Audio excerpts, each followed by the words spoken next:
Today we're going to be doing the almighty bank transaction. Money jitters. Ask the obliging Bank of America for a jar of soothing instant money, M-O-N-E-Y, in the form of a convenient personal loan. Hey guys, great, you're back.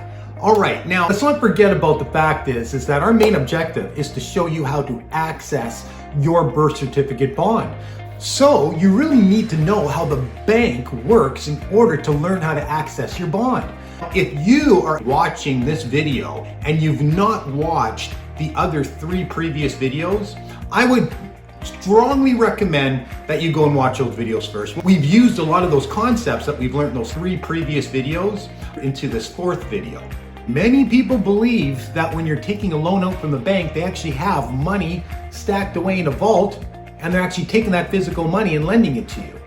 That's simply not how it works. So in order to start from the very beginning, make sure everybody's on the same page, let's take a look at this very, very beginner clip. Right now, almost all of the money in our economy is created by banks when they make loans. Now, most people assume that when banks make loans, they're lending out someone else's savings. But they're not. Instead, when somebody takes out a loan, banks create new money electronically by typing numbers into their account. 97% of all the money in our economy is created in this way, as people take out loans from banks. The more loans people take, the more debt there is, and the more money there is. The shocking fact is, if nobody went into debt, there would be almost no money in the economy. Okay guys, that clip basically just said, when they're lending you money, they're not going into a bank vault and handing over money. What's happening is that they are printing money out of thin air, and those are the loans. And with that said, that means that they're lending out money that doesn't exist, but receiving interest. Not to mention the fact that we're all making payments to these fictitious loans where they never brought any money to the table. Well guys, don't take it from me. Let's go to Professor Herman Daly, who used to work for the World Bank. And let's see what he has to say. Hey Herman, how does the bank create money? Private banks create money out of nothing and lend it at interest. Now, that sounds absurd. When I teach sophomores, about money in banking and how banks, they never believe it. And so you have to go through it again and again. Yes, banks really do create money. They really do. Here's how it happens. And it's absurd, and they're right to doubt that could possibly be what's really going on. But it is. Okay, well, thanks for that, Herman. Well, you've heard it for yourself now from a very reliable source that the banks are just printing money out of thin air. Now, there's a system called the fractional reserve system. And as you're going to see, this is the system that allows them to print money out of thin air. This system is what is actually covering up the fact that they're just going right into our bonds and taking our own money and lending it to us. Take a look at this clip. Reserve requirements. Now, let's assume that somebody walks into this bank and borrows the newly available $9 billion. They will then most likely take that money and deposit it into their own bank account. The process then repeats, for that deposit becomes part of the bank's reserves. 10% is isolated, and in turn 90% of the $9 billion, or $8.1 billion, is now available as newly created money for more loans.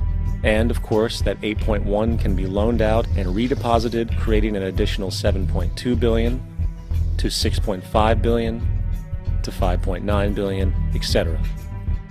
This deposit money creation loan cycle can technically go on to infinity. The average mathematical result is that about $90 billion can be created on top of the original 10 billion. In other words, for every deposit that ever occurs in the banking system, about 9 times that amount can be created out of thin air. Okay guys, that's pretty confusing. And that's the reason I showed it to you, is so you can see and how confusing it really is. Now, if you're lending money, you should just be lending money, not all this fractional reserve thing. They're just printing money out of thin air. They're using your name in all capital letters. They changed the word person in legalese to a corporation and didn't tell you. They're using a language, legalese, that redefines English words in an English society. Guys, all of this is just to hide the fact that your bond is where they're getting the money from. And they're lending you your own money at interest. And the kicker is that if you don't pay back your loans, that they brought no money to the table at the time of the loan, they'll take your assets, they'll take your real property if you don't pay back your loan. That's insane. Okay guys, that all seems pretty fishy to me. But now let's understand now the bank transaction from the paperwork that we're signing at the bank. Now what's really happening is that your name appears in all capital letters, so they're referring to a company named your name that was opened up on your birthday, and it has a share in Canada, and it has money in it. So you see, as a chief executive officer, what's happening is you're creating a financial instrument that day that can be taken and sold, the actual wet ink original contract. Now, what they do with that wet ink original contract is days later, they will sell it to the world market, and it's called securitization. Let's take a look at the definition of securitization.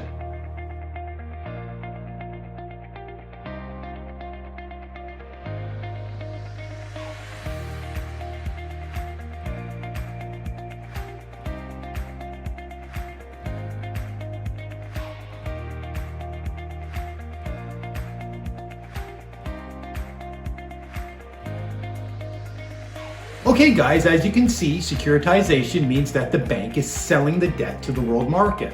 Now let's go take a look at the most popular bank websites and see what they say about securitization.